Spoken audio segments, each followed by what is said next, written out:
What up? It's that bitch here again, reading to you outside once more. It's actually raining, but I have to watch my mom's dog. He's a good boy. Yes, he is. He's such a good boy. He's eating a bone, hoping he runs around, gets some exercise. It's not like downpouring. It's more just like those like early summer drizzle, late spring things. It's been raining for like 2 weeks. Anyway, today is not a comic, nor is it in French. This is Queering the Economy by Stephanie Groman. Queer theory and practice challenge some of the basic assumptions around gender and sexuality that form the basis of modern society. They question the idea that human beings throughout history have fit neatly into the categories of male and female, both physically and in their social selves, and that heterosexuality is the normal and natural way of social expression. Queer theory shows that gendered identities as well as sexualities are not fixed and natural, but rather that they are socially constructed, fluid, and changeable, both socially and with regard to physical bodies, gender, and sexuality. Gender and sexuality in this view are not something we are born with, but something we do or perform on a daily basis. Queer politics, therefore, calls for a subversion of fixed identities such as man, woman, straight, homosexual, and so on, by exploring individual performances that break out of these categories altogether. As a result, queer practice can mean a lot of different things, from cross-dressing to S&M, from making visible intersexual or transsexual identities to DIY pornography. The goal is not to create new categories to label people, but to show that the categories of individuals is repressive and violent as such. Most of all, the dominant heterosexual binary of male and female. Critiques of queer politics typically point out that this focus on the individual deconstruction of identity categories neglects the material conditions that the dominant gender binary is based on. In this article, I would like to explore some of the ways these material conditions, what is commonly referred to as the economy, relate to gender and sexuality, and what queer politics can mean on the level of concrete economic practice. My basic argument here is that the connection between economic practice and gender goes much deeper than issues like sexism or homophobia in the workplace, or the persisting pay gap between men and women. While these forms of oppression doubtlessly exist, they are not random aberrations of an otherwise egalitarian economic system, as market liberals claim, or a historical residue of hundreds of years of patriarchy. On the contrary, the heteronormative, hierarchical two-gender system in its current form is a result, rather than a predecessor, of modern capitalism.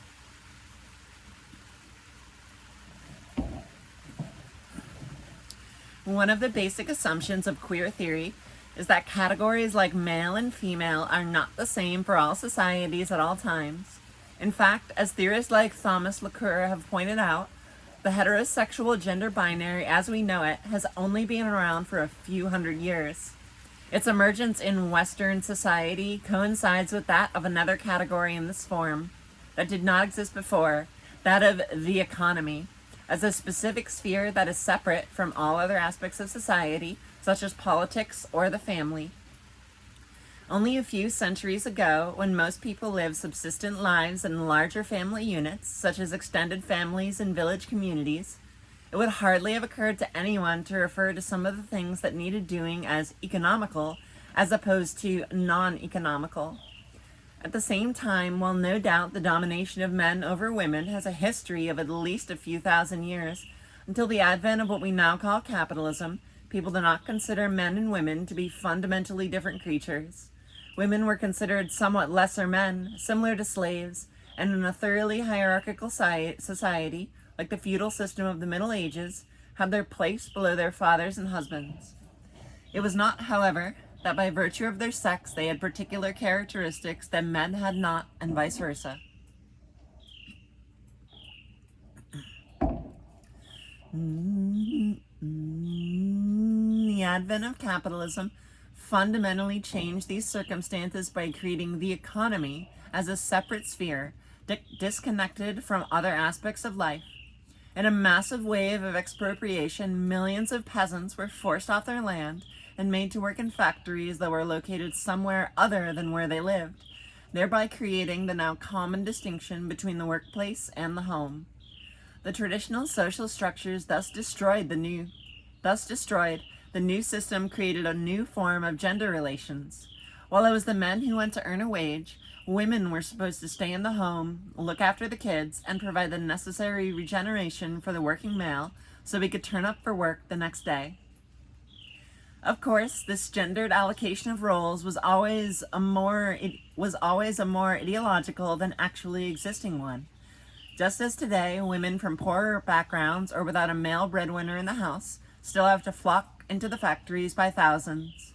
As an ideology, however, it was powerful enough to create the binary heterosexual gender system as we know it today. The New World Order began to sweep up larger portions of the population.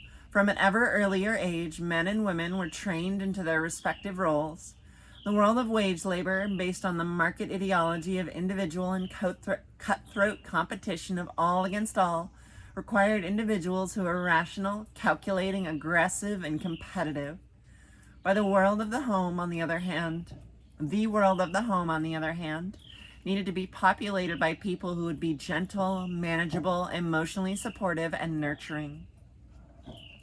This resulted in the gendered division of labor, which excluded women from wage labor, but put almost all economic resources into the hands of men and confined women to the home, thus making them entirely dependent on marriage as a means of economic survival. This dependency and women's resulting vulnerability to male violence has been among the main issues for feminist movements over the last centuries. Their struggles resulted in at least partial inclusion of women in the labor market and thus relative economic independence. This inclusion, of course, was not achieved for all women in the same degree, as divisions by race and class became more obvious within the feminist movements. While it was acknowledged, however, that Black and working class women, as well as lesbians and transgender persons, were excluded from full economic participation in multiple ways, the market liberal point of view regarded these forms of oppression as just another obstacle on the way to full inclusion. That this inclusion, in market liberal terminology, equal chances, was the goal, largely appeared to be self-evident.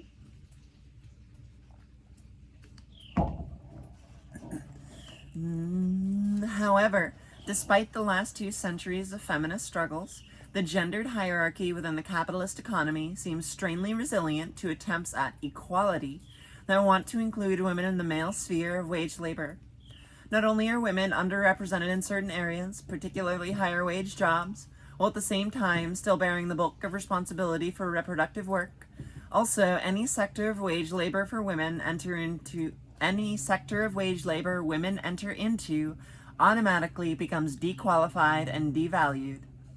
It is my point here that the reason for this is not so much sexist resistance to women's emancipation and independence, although that surely plays a major role, but the very nature of capitalism itself. Let us take a closer look at what we mean by capitalism. Traditional Marxists, as well as some anarchists, tend to focus their critique of capitalism on the exploitation of the working class by capitalist elites. This form of oppression is regarded as the main contradiction within capitalism, while others, such as sexism or racism, are side contradictions that will eventually resolve themselves if the worker struggle is successful in ending capitalist exploitation.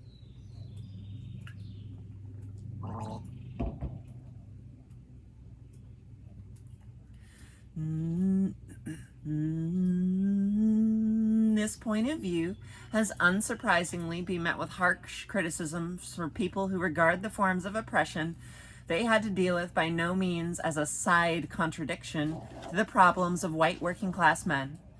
But apart from nonchalantly declaring sexism, racism, and homophobia secondary problems, the class struggle perspective posed yet another problem, since it focuses on struggles and contradictions within capitalism and takes a particular side in these.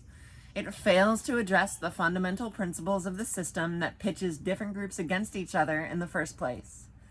These fundamental principles are the very core categories that make the capitalist economy tick. Marx, therefore, started his analysis of capitalism and capital, not with class struggle, but with the unassuming categories of commodities, labor, and value. According to Marx, capitalism functions like a great social machine. The worker's energy or labor power is put in at one end and infused into the products of their labor, figuratively, of course, but in a sense that also marks a social reality. In order for two things to be exchangeable at a certain rate, they must have something in common. Otherwise, how would one say a car, quote, has the same value, unquote, for example, two motorbikes? What they have in common is that they are both products of human labor, and the amount of labor that goes into a product determines its exchange value. While the workers thus spend their energy to produce value, they, on the other hand, have to buy back the very products of their labor from those they sold their time and energy to.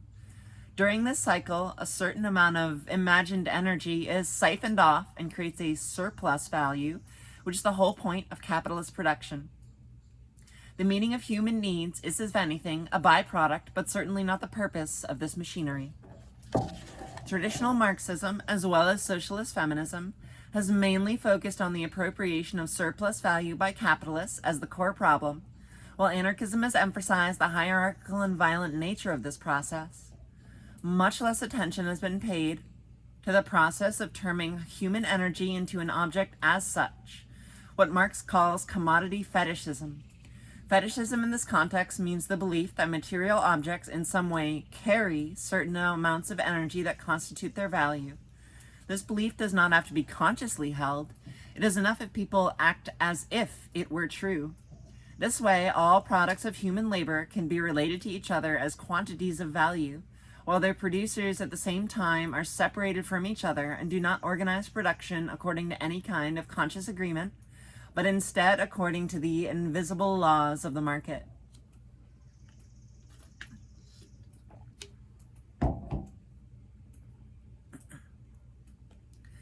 This way, the circuit of labor and exchange comes to seemingly exist as an independent system from the social relations existing outside of it. At the same time, this system requires subjects that will readily conform to the behavior required by the market. Competition, a commitment to growth at all costs, and the domination of nature. Not coincidentally, this subjectivity is more or less congruent with the modern notion of masculinity. The white, Western, white-collar worker is the full embodiment of this generic masculinity that at the same time has come to be the blueprint for generic humanity as such. What's up, boy? Sit down. Look at this dog. He's so cute. Look, he's so cute. You're so cute. Yes, you are. You're such a good boy. You're such a good boy. Yes, you are. Are you mommy's good boy? Yes, you are. You are mommy's good boy. Yes, you are. Yes, you are. He's so good, isn't he? He's the best boy. He's like the best boy.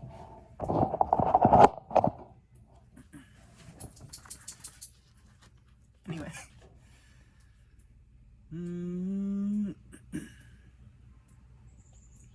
This way, the circuit of labor and exchange comes to seemingly exist as an independent system from the social relations existing outside of it.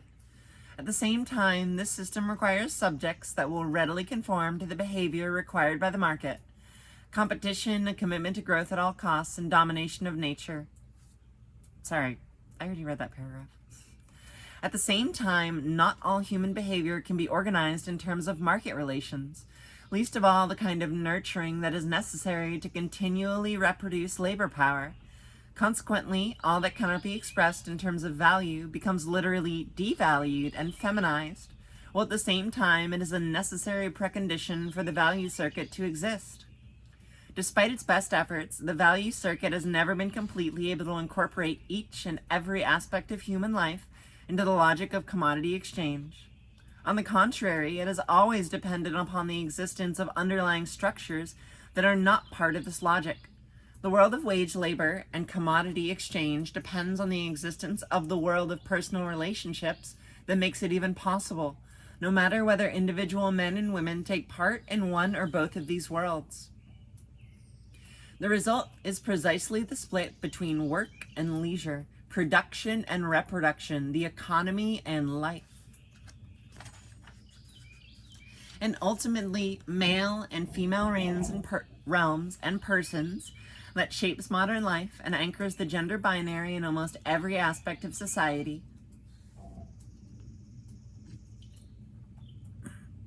The split even runs through individuals themselves, with men socialized into displaying masculine and women feminine traits at the expense of developing abilities ascribed to the opposite sex. A focus on the individual conditions of men and women within capitalist society obscures this much deeper conceptual split. As a result, feminist critiques of the gender division of labor have largely taken one of two approaches. Some feminists saw the exclusion of women from the male sphere of wage labor and commodity exchange as the core problem and developed various strategies to enable women to equally participate in it. Others, of a more separatist denomination, condemned capitalism as an inherently male project and called for a feminization of the economy by focusing on economic practices that were supposedly oppositional to it. In this latter category, we find, for example, feminist theories of gift economies, as well as an alternative to commodity exchange, which, according to these theorists, constitute a feminine economy based on nurturing and care rather than competition and violence. Both traditions, those that want women to fight their way and those that want them to opt out of the male capitalist project, while offering important insights into the gendered nature of economic practice, do not, however, challenge the very distinction between male commodity exchange and female economies of giving and the persistent hierarchy between the two. Even though women in the Western world have to a degree managed to enter the male world of wage labor, they remain distinctively disadvantaged compared to their male colleagues. While at the same time, the emotional work of reproduction still exists mainly on their shoulders. Although both men and women now have more opportunity than 100 years ago to escape their assigned economic roles, an option that, for some reason, seems more appealing to women than to men, the gender distinction between the roles, or what could be called the heterosexual economic matrix, remains firmly in place. The reason for this, I would suggest, is not only the resilience of sexism to struggles for equal opportunities, but also the fact that the heterosexual binary is built into the capitalist economy to such a degree that it is impossible to overcome without overcoming capitalism itself.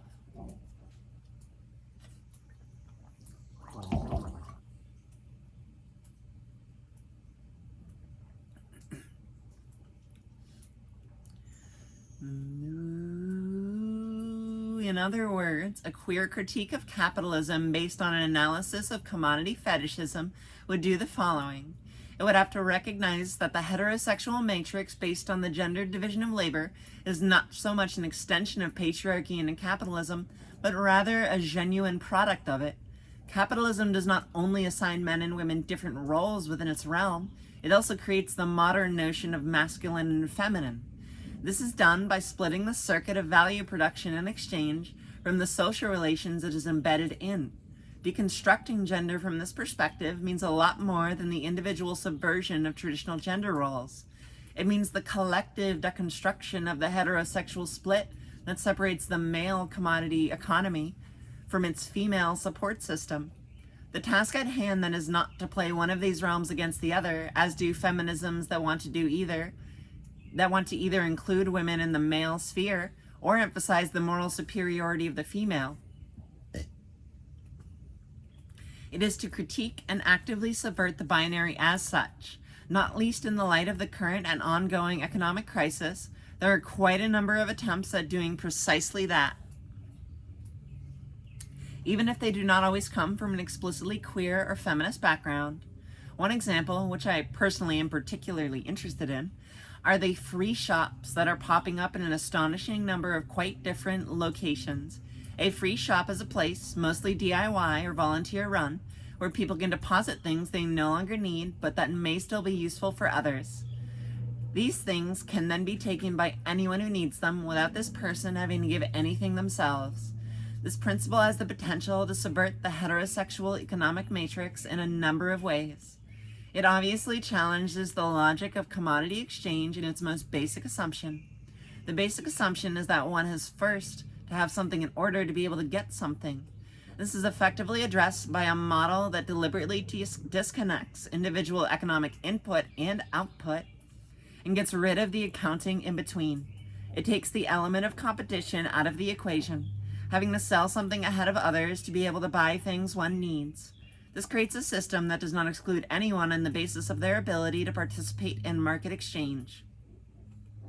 On the other hand, however, this practice ideally avoids the pitfalls of just falling into the other extreme, building social relationships that resemble the split-off feminine sphere underlying the market economy.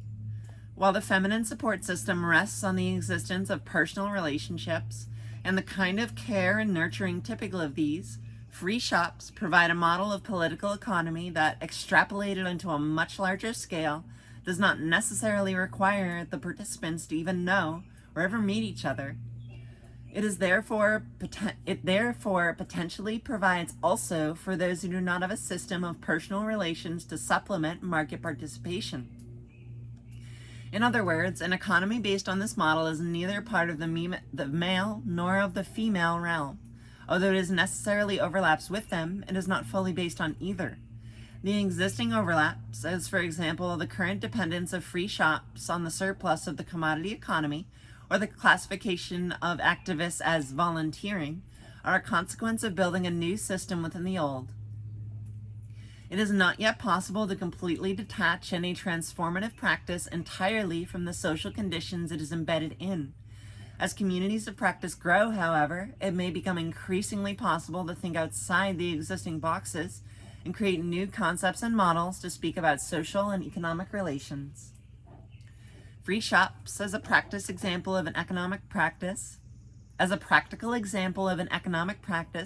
that is not fully based in either half of the heterosexual economic binary and thereby challenges its very existence, are embedded in a wide array of practices that can be labeled free economics, not freak, but free economies, and experiment with alternatives to commodity exchange and labor. They are places where undoing gender becomes synonymous with undoing capitalism. In this, they are one very useful example of what politics at the intersection of queer and anarchism could look like, one that will hopefully be followed by many more. Man, why are you licking my leg?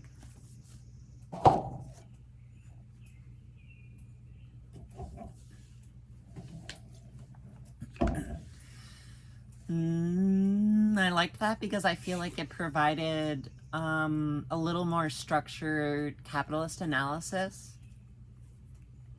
which is something that is like tangential in this book so far, but I feel like this makes it explicit in a way that's like really helpful. Solid shit.